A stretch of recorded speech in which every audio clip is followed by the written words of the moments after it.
Today, we're talking about building muscle for athletes. You've heard it before. Don't lift too heavy. You'll get too bulky, slow, and stiff. But here's the truth. Building muscle can actually make you leaner, faster, and more explosive. I'm Skylar Parsonet, a certified personal trainer with over 10 years of experience coaching athletes. Today, I'm sharing 5 tips on how to build muscle effectively and efficiently to help boost your sports performance. Before we get into the tips, let's go over why muscle is necessary for sports performance. When you build muscle, you're adding contractile proteins. These are like the engines inside your muscles that produce force. Just like upgrading a car, a bigger engine means more horsepower. So whether you're breaking tackles in football, stomping a cliff drop on skis, canvassing a boulder problem, more muscle makes it easier. But just like you wouldn't slap a truck engine onto a mountain bike, you only want the right amount of muscle for your sport. One of the biggest downsides to carrying excess muscle is oxygen cost. During exercise, muscle demands up to 85% of your body's oxygen. The more muscle your body has, the more oxygen your body burns just to keep running. That's why in sports like MMA, the top athletes aren't always the most jacked. All that muscle comes with metabolic cost, and when the aerobic demands are too high, too much muscle can work against you. Secondly, excess muscle means excess weight. If you're 30 pounds heavier than you need to be, that's like running a marathon with a loaded backpack. You're not winning any races. So for the next 5 tips, make sure you evaluate your body for your sport needs first and determine if muscle growth will actually benefit you. Tip number 1, set aside blocks of training for growth. Throughout your training year, carve out blocks where hypertrophy is your main goal. Think of it like crop rotation and farming.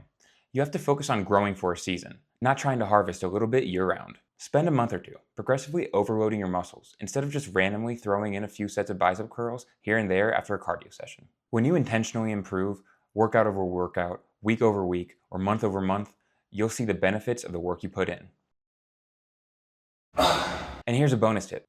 If it's ski season and your legs are already taking a beating, focus on building upper body muscles, chest, back, shoulders, so you're not dragging sore quads onto the slopes. Tip number 2, use stable movements to reduce fatigue. When you're training for hypertrophy, you want the exercise to target the muscles directly, not wear out everything else. Instead of bent over rows, use a chest supported row. Instead of doing a bunch of RDLs, use hamstring curls. Unstable lifts are like spray painting a portrait. You'll hit the canvas, but good job getting the details right. Stable lifts, now that's your fine tip brush. Clean, targeted, and effective. Tip number 3, match your reps to your sport. Hypertrophy training happens between 5 and 30 reps. That's a huge range. This is great news because it allows our hypertrophy training to become more sport specific. If you're a boulderer cranking out 5 to 10 explosive moves on a problem, focus on lower reps, heavier weights between the 5 to 10 rep range. Conversely, if you're a mogul skier grinding through endless bumps, train in the 15 to 30 rep range so you can build muscle endurance and hypertrophy. Tip number 4, superset for efficiency. Supersetting antagonist muscle groups, meaning muscles that do opposite actions like the biceps and triceps or quads and hamstrings, is a good way to save time. A recent study on 25 lifters found no significant difference on traditional sets versus antagonist supersets. Translation, you can save time without sacrificing gains. Let's break it down. If you wanted to do 3 sets of bench press and 3 sets of pull-ups, the traditional method would have you finish all your bench sets first, resting 2 minutes between each, and then moving on to pull-ups. That takes around 22 minutes total.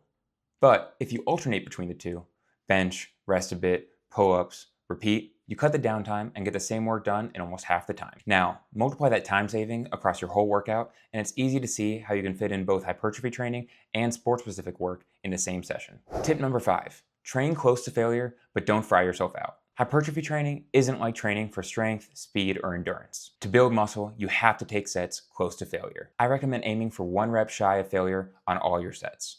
Training to failure might give your body a little bit more stimulus, but the fatigue cost usually isn't worth it. So, if you're serious about performance, whether you're charging through backcountry powder, grinding up steep switchbacks, or moving efficiently through an alpine scramble, building muscle the right way is one of the smartest moves you can make.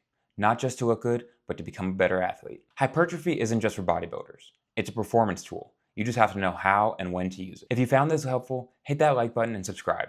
I've got more coming on how to train for your next adventure. And drop a comment on what sports you like to participate in. Thanks for watching. Now go peak your potential.